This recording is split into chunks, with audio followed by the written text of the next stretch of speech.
before we get into all of that, we have to start on a very serious note, and I am, of course, referring to the psychotic firebombing that took place in Boulder, Colorado earlier this week, where an Egyptian man by the name of Mohammed Salman, I believe is his last name, attacked a pro Israel protest that led to, up until this point, 12 people being injured. As of now, nobody has died, at least, and if anyone has perished, I have not seen any reporting on that. One of those hurt includes an 87-year-old Holocaust survivor. This, of course, comes not too long after two Israeli embassy members were shot and killed in Washington, D.C. Both of these events are tragedies. They are senseless acts of violence that were committed by psychotic and unhinged individuals.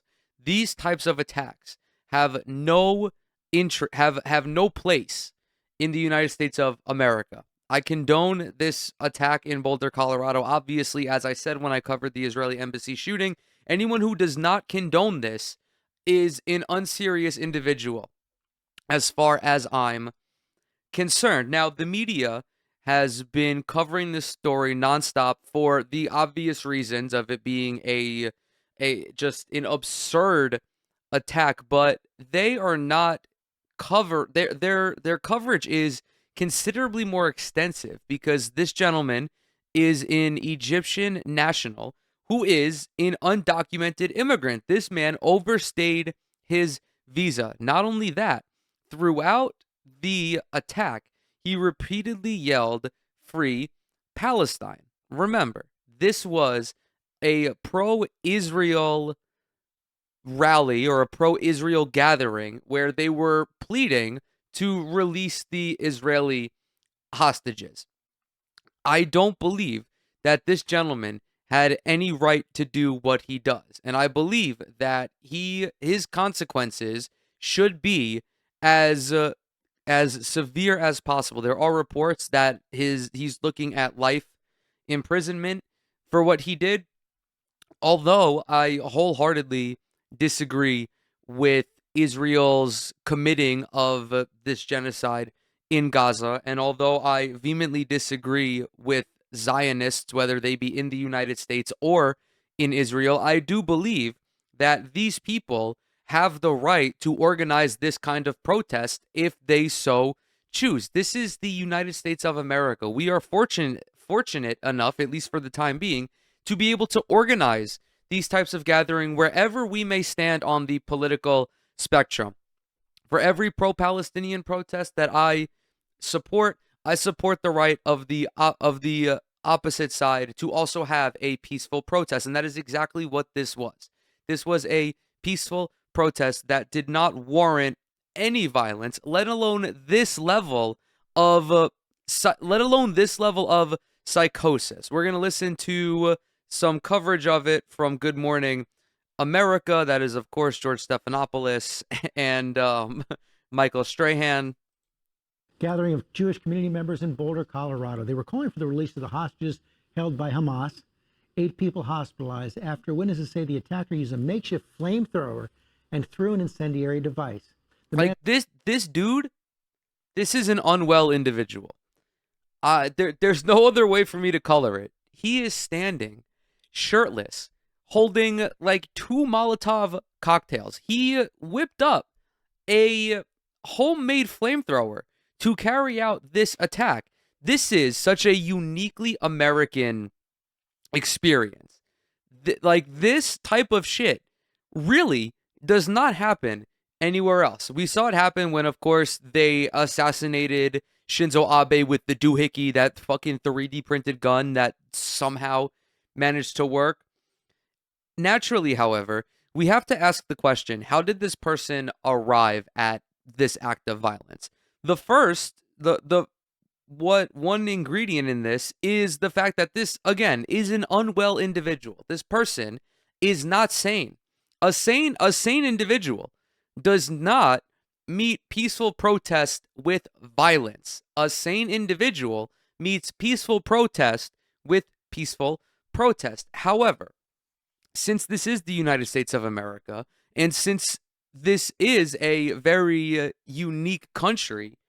We, as a population, are wholly desensitized to violence because people that live here know nothing but violence. They have seen nothing but violence, potentially in their lives, and especially on the news for the length of their lifetime. There is so much manufactured consent around violence that people do not think twice about perpetuating it. There are serious systemic issues at play that contributed to this.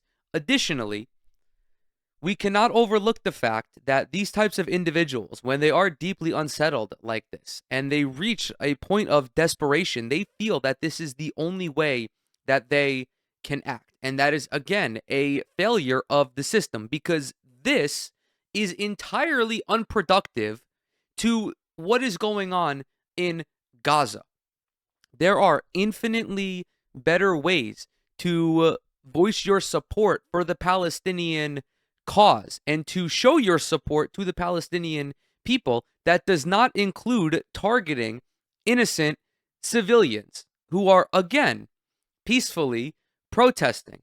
As we have seen throughout the course of history, however, this is not an isolated experience. There have been many instances of which people act out violently when they feel that the state is not doing enough to end whatever bloodshed may be happening at whatever time it may be. Of course, I mentioned this when I discussed the Israeli embassy shooting. Nelson Mandela, a peaceful protester during apartheid, understood, however, that eventually, sometimes, people are pushed to violence, which is wrong. However, it is also wrong that Israel and the United States and large swaths of other Western countries have allowed this genocide to persist for so long. This is a moral failure that none of these countries have banded together against Israel. There are hundreds of Palestinians being killed every day. There are children who are being assassinated every day. And it's been going on for 1.5 years. That is another unfortunate factor that plays into all of this.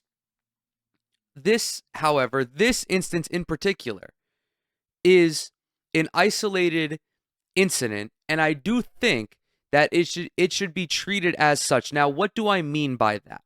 The media is doing a terrible disservice by trying to conflate this to anti-Semitism. That will only further breed additional anti-Semitism, as we have seen. When you're covering an event like this, you have to be very careful in your framing. This was undeniably a politically motivated attack. But the key is that this person is anti-Israel. This is still unjustified. This individual is anti-Israel, but it remains to be seen if he is actually anti-Semitic. We've seen this over the course of the last couple of months. The reason that anti-Semitism is rising in the United States is because the lawmakers and the media apparatuses, the media apparati, whatever the fucking pluralization of that word is, continue to conflate Zionism with Judaism, which is dangerous for the entirety of the Jewish religion. Judaism and Zionism are entirely separate. Judaism is a religion. Zionism is a political movement rooted in creating and expanding a fascist ethno-state. The majority of Jewish people who live outside of Israel are anti-Zionist. Even Orthodox Jews, even fundamentalist Jews, there is a percentage of them, a rather large percentage, who are anti-Israel because they understand that what Israel is doing is antithetical to the Jewish religion. and was taken into custody at the scene. Mola Lenghi is in Boulder with the latest. Good morning, Mola. Well, good morning, George. The FBI investigating this as a potential targeted act of terrorism. Witnesses here describing just a horrifying scene here at this outdoor pedestrian mall in Boulder. People being set on fire. Officers rushing to the scene in Boulder, Colorado around 1:30 Sunday afternoon after receiving calls of people being set on fire. There's multiple mixed reports about if people are on fire now. We're getting lots of 911 calls. Police responding to a suspect armed with what officials say was a makeshift flamethrower who allegedly threw an incendiary device into the crowd. Witnesses say he yelled, "Free Palestine," during the attack. I've never seen anything like this before in my entire life. It was absolutely gruesome. The FBI investigating what they're calling a targeted attack on a group of peaceful demonstrators who were raising awareness on the remaining Israeli hostages in Gaza. It is clear that this is a targeted act of violence, and the FBI is investigating this as an act of terrorism. 8 people between the ages of 52 and 88 injured. 2 airlifted to burn units. 1 in critical condition. A source again, this reporting is a little bit older. That number has since risen to 12, but I still believe that there aren't any fatalities. Brief tells ABC News one of the victims is apparently a female Holocaust survivor. This video shows the suspect, according to an official briefed on the situation, holding what appears to be Molotov cocktails. Dude, this is a fucking Saints Row character. This guy is insane. This person is mentally unstable. Very clearly. Very clearly. In front of a patch of burning grass, screaming at the crowd before being taken down by police. He had 3 Molotov cocktails. One of them he threw inside of a group.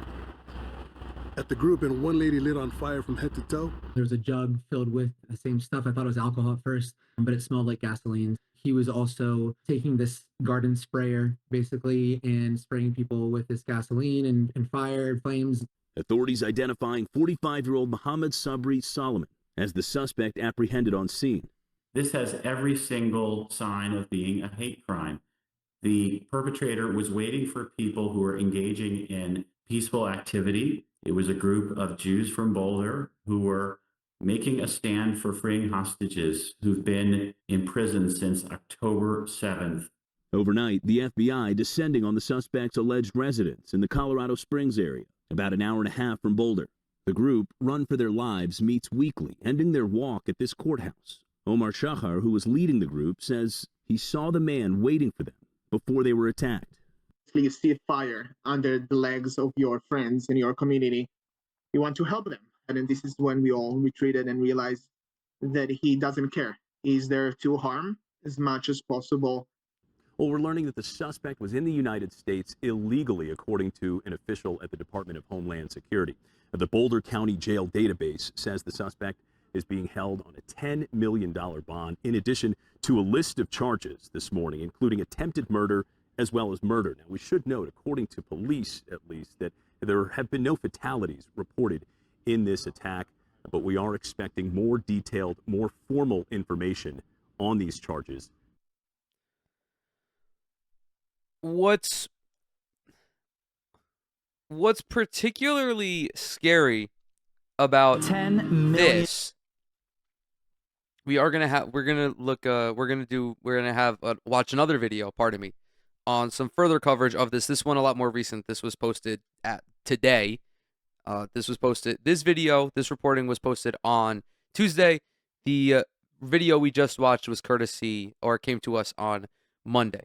What I'm particularly fearful of is the State Department and the White House are now going to use this as an additional justification to crack down on not only Muslim immigration and Middle Eastern immigration as a whole, but they are going to crack down further on anti-Israel sentiment, whether that be speech, whether that be pro-Palestinian protests. We already saw little Marco Rubio say something along the lines of, oh, if you criticize Israel, you're either not going to get a visa or you're going to get your visa revoked. This is the perfect situation for that. Now, there have been, I really don't even want to mention this.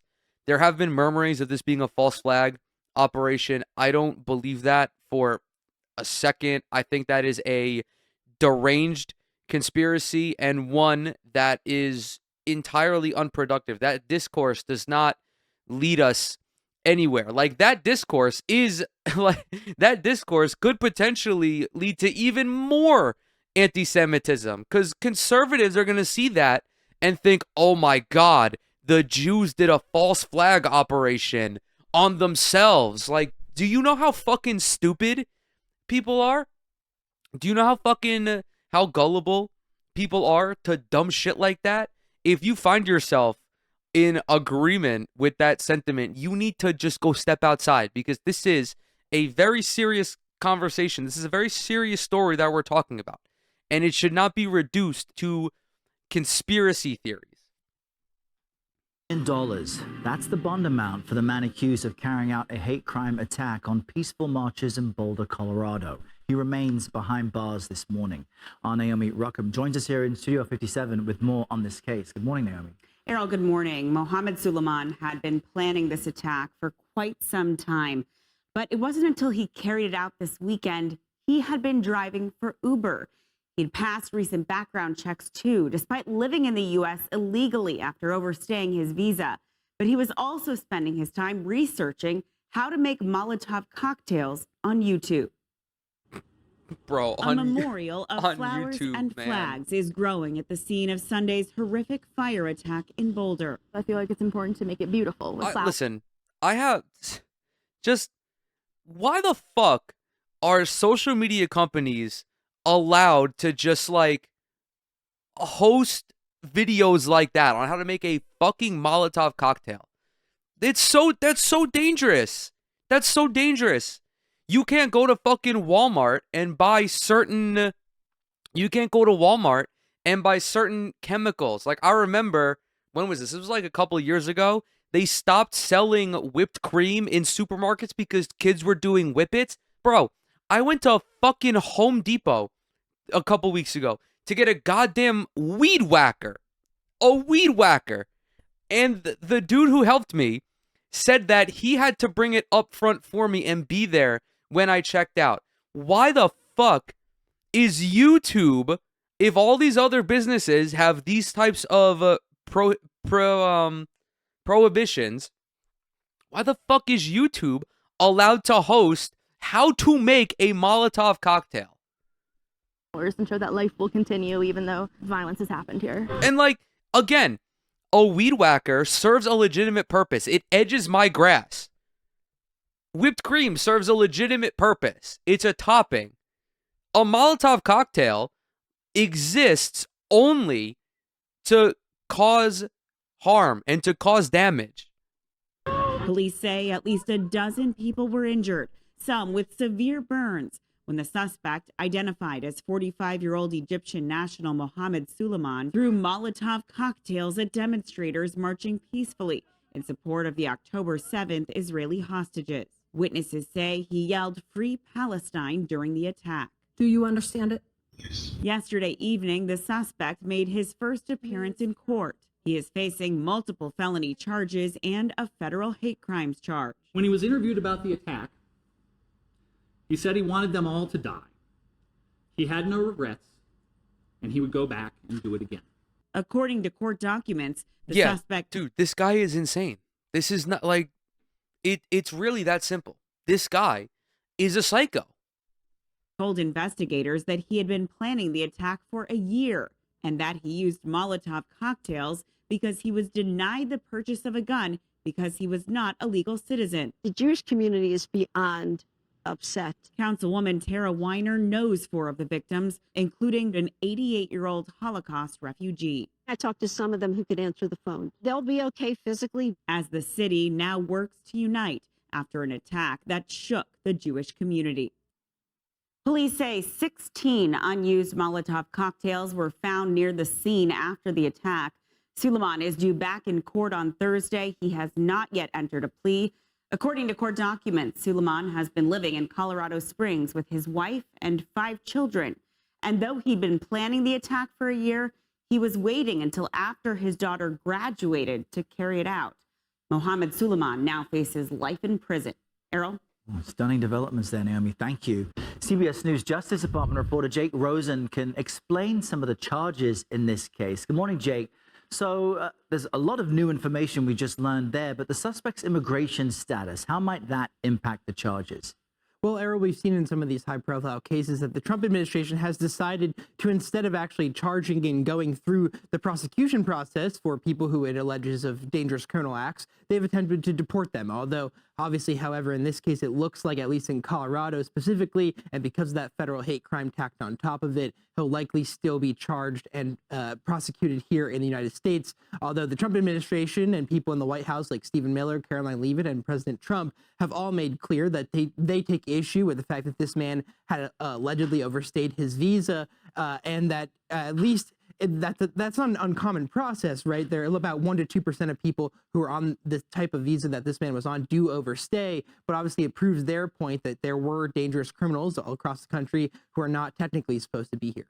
There was allegedly some real premeditation. That's so fucking gross to say that this proves their point that there are dangerous criminals that are here. Again, the media is doing a disastrous job in covering this, probably because this guy is, the coverage of this is rooted in Islamophobia. Like, Islamophobia is still very pervasive here in the United States. When we talk about manufacturing consent, like, a lot of these folks, and I would reckon that they're probably a little bit older than me, maybe in their early to mid 30s. Like, these people were fully formed humans when the Iraq War was going on. I was not. I was like 8 years old or so. Like, I didn't have a concept of anything like that. Like, I didn't know what the fuck 9/11 was. I saw it on the TV. I said, wow, like, a plane flew into the building. Like, I was 5 years old.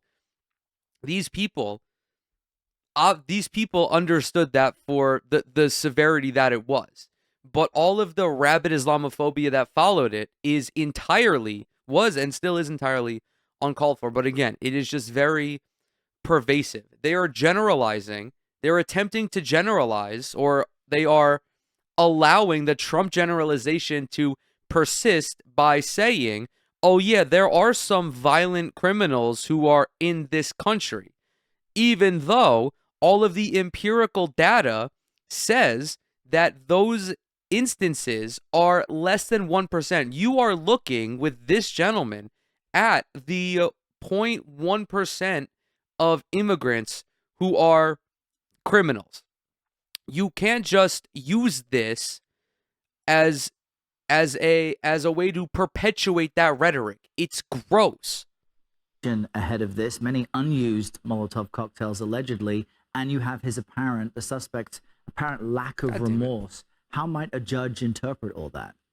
Well, certainly more to come, and we haven't even seen the official charges filed in Colorado because they added 4 additional victims during that press conference and as investigation kind of wrapped up at the specific scene of the crime. Although if you do the math, Errol, it's been about 8 charges per victim, including assault, premeditated, first-degree murder, and a couple of others. So we're likely to see, in addition to those 42 charges, upwards of 2 or 3 dozen more. Certainly that would put him in the 70-plus charge category. And then in addition to that, the federal investigation is still ongoing, Errol. So we'll see what happens in that court appearance on Thursday, and certainly more to come, as the Department of Justice has said they're going to prosecute this fully. That might mean adding terrorist charges or potentially more violent charges at the federal level. Yeah, this dude's getting the book.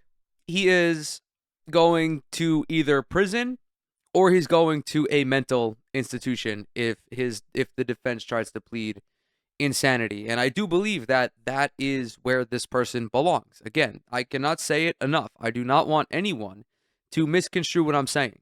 Mohammed Suleiman is an unhinged, psychotic individual who acted on these violent urges that he had because he, I guess, just does not know any better. Like, if this person is mentally disturbed, then there you go. That is the reason for this. The yelling "Free Palestine," yelling "Free Palestine" during this attack does not make it any less ridiculous. There are infinitely more ways that people can go about advocating for the Palestinian liberation. There are many anti-Zionists, myself included, and all of the prominent commentators in in this sphere, and even like suburban wine moms who are finally turning on Israel. No, none of them would ever consider doing something like this. It is much more beneficial to pressure politicians, to pressure your representatives and your senators to cut ties with Israel. It is much more effective to go out and organize and spread awareness about what is going on. It is much more beneficial to pressure the media into covering the genocide as they should have been for these last 19 years. All of those methods are far more productive than going out and inflicting harm against people who don't have anything to do with the state of Israel. These individuals were advocating for the release of the Israeli hostages, which is something that I advocate for as well. We don't know where they stand on Zionism, on where they stand on the genocide, and quite frankly, like, that doesn't matter, because regardless of where they stand, they should not have been subjected to this violence.